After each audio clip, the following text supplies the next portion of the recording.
अपने सामान को संभालते हुए आस्था गर्ल्स हॉस्टल के अंदर आई और अपने कमरे को ढूंढने लगी। चलते चलते उसकी नज़र वहीं एक कमरे पर लिखे नंबर पर गई, 07, जो उसे अलॉट किया गया था। दरवाजे पर लगी कुंडी सरकाकर वो रूम के अंदर आई। रूम को देखकर लग रहा था कि किसी ने बहुत टाइम से रूम की सफाई नहीं की है। रूम में एक सिंगल बेड था, एक टेबल और एक बुक शेल्फ था जिसमें कुछ किताबें रखी हुई थी। अपना सामान रूम में रखा और कमरे की देखभाल और साफ सफाई करने वाला उसे बाहर कोई मिल जाए ये सोचकर कमरे से बाहर आई। तभी वहां रखे हुए इंस्ट्रक्शन बोर्ड पर उसकी नजर गई जहां लिखा हुआ था कि हर किसी को अपने कमरे की साफ सफाई खुद करनी है। आस्था ये पढ़कर वापस अपने कमरे में आई, ये सोचते हुए कि सारी साफ सफाई अब उसे ही करनी पड़ेगी। देर रात तक उसने अपने कमरे की सफाई पूरी कर ली। तभी उसे अपने कमरे के बाहर किसी के फुसफुसाने की आवाज आई। उसने धीरे से अपने कमरे का दरवाजा खोला और बाहर देखने लगी। उसने देखा कि बाहर 2 लड़कियां उसी बोर्ड के सामने इंस्ट्रक्शन पढ़ रही है। आस्था वहां जाकर उनसे बात करने की सोच रही थी। तभी वहां वार्डन आई और आस्था के रूम के पास से गुजरते हुए उन लड़कियों से कहा कि बहुत रात हो चुकी है, अपने अपने कमरे में जाओ। ये सुनकर आस्था ने अपने रूम का दरवाज़ा बंद कर लिया। रूम की सफाई करके वो बहुत थक चुकी थी, इसीलिए वो अपने बेड पर जाकर लेट गई। तभी दरवाजे पर दस्तक सुनाई दी। आस्था ने घड़ी की तरफ देखा। घड़ी में 11 बज रहे थे। वो अपने बेड से उठी और दरवाजे के पास जाकर खड़ी हो गई और सोचने लगी कि इतनी रात को कौन होगा। उसने दरवाजा खोला तो बाहर कोई नहीं था। अब आस्था की नजर बिल्कुल उसके सामने वाले रूम पर गई जिसका दरवाजा आधा खुला हुआ था। वो उसी कमरे की ओर देखने लगी। तभी एक लड़की आई और उस कमरे में चली गई।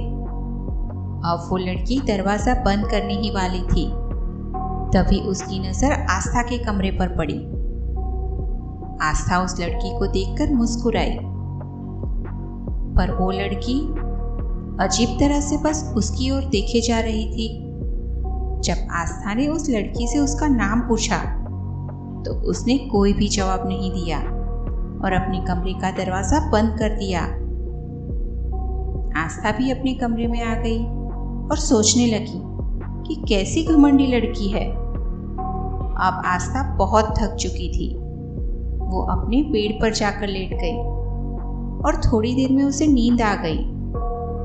थोड़ी देर बाद अचानक से आस्था की नींद खुली क्योंकि उसे लगा कि उसके कमरे में किसी के फुसफुसाने की आवाज आ रही है।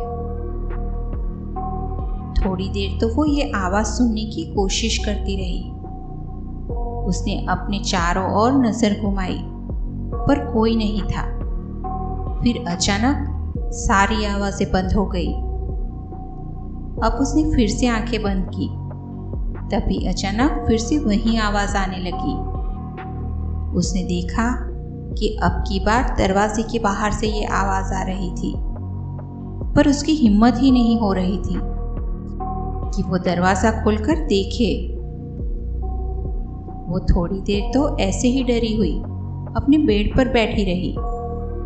कुछ ही देर में सब कुछ दोबारा शांत हो गया, पर उसे अब कमरे में घुटन सी होने लगी। उसे लग रहा था कि इस कमरे में उसके अलावा भी कोई है। अब वो बेड पर तो लेटी हुई थी, पर आंखों से नींद गायब हो गई थी। अब रात के करीब 2 बजने वाले थे। अब वो बेड से उठी और बुक शेल्फ में जो किताबें थी उसमें देखने लगी। तभी उसकी नजर एक बुक पर गई जिसमें से उसे एक लेटर मिला। उसने वो लेटर हुक के बाहर निकाला और अपने बेड पर बैठ गई। अब वो सोचने लगी कि शायद इससे पहले जो लड़की इस कमरे में थी उसी ने लिखा हो। अब उसने लेटर खोला और पढ़ने लगी। उस लेटर से लग रहा था कि वो बहुत ही डिप्रेस हो गई थी।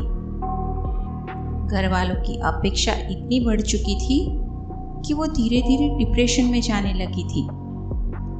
लेटर को पढ़ते पढ़ते उसका जी घबराने लगा। उसने लेटर को साइड में रखा और अपने कमरे की विंडो खोलने लगी। वो कोशिश करने लगी पर शायद वो जाम हो चुकी थी, इसीलिए नहीं खुली।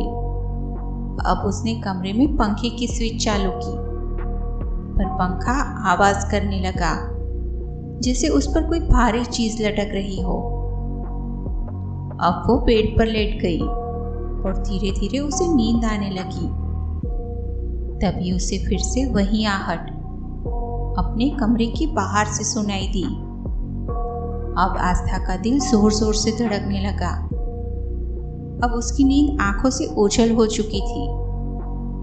आस्था लगातार दरवाजे के सामने देखे जा रही थी, पर थोड़ी देर में वो आवाज फिर से बंद हो गई। अब उसने तय किया कि सुबह होते ही वो सारी बात वार्डन को बताएगी। फिर उसने सोचा कि अगर मैंने ये कहा कि यहाँ कोई भूत है तो सब मुझ पे ही हंसेंगे। यही सोचते हुए उसकी आंखें भारी होने लगी। तभी कमरे में एक लड़की टेबल पर चढ़कर जोर जोर से रो रही थी। उसने अपने दुपट्टे का एक सिरा पंखे से बांधा और दूसरा अपने गले में और अपने पापा से माफी मांगते हुए अपने पैरों के नीचे वाले टेबल को उसने गिरा दिया। कुछ देर तड़पने के बाद वो शांत हो गई। तभी आस्था डर के मारे नींद से जाग गई। उसने बाहर देखा तो सुबह हो चुकी थी। अब वो जल्दी से कमरे से बाहर आई और वार्डन के कमरे की ओर जाने लगी। वो वार्डन के कमरे में पहुंची तो वहां पहले से ही कुछ लड़कियां खड़ी हुई थी। आस्था भी उनके पीछे जाकर खड़ी हो गई। वो लड़कियां कह रही थी, मैम, कल रात काफी देर तक हमें अजीब सी आहट और आवाजें सुनाई दे रही थी। ये सब आस्था भी सुन रही थी। तभी वार्डन सभी लड़कियों को कॉरिडोर में लेकर आई। एक लड़की अपने कमरे से सब देख रही थी, जैसे उसे सब पता था कि यहाँ क्या हो रहा है। वार्डन ने आस्था के कमरे के सामने रुककर कहा कि जो आपने महसूस किया है वो सब सच है। एक लड़की ने यहाँ पंखे से लटक कर अपनी जान दे दी थी, तब से ये सब यहाँ महसूस हो रहा है, पर उसने आज तक किसी को नुकसान नहीं पहुंचाया। तुम सब नए हो, इसीलिए तुम्हें ये अजीब लग रहा है, पर हमारे लिए ये आम बात है। जिस कमरे में उसने अपनी जान दी थी, हमने उस कमरे को हमेशा के लिए बंद कर दिया है, इसीलिए डरने की कोई ज़रूरत नहीं है। और वार्डन ये सब बोलकर चली गई। तभी वो लड़की जो कब से ये सब देख रही थी, उसने इन लड़कियों से कहा, मैं 2 साल से यहाँ हूँ, पर वो किसी को कोई नुकसान नहीं पहुँचाती।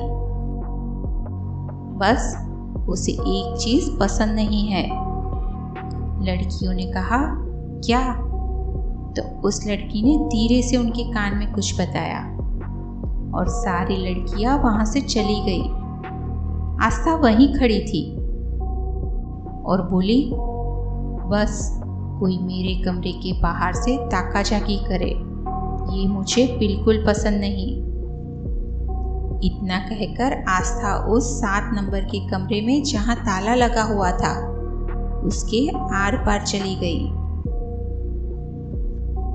दोस्तों, कहानी आपको पसंद आई हो तो वीडियो को लाइक करना और चैनल को सब्सक्राइब करना बिल्कुल भी ना भूलें।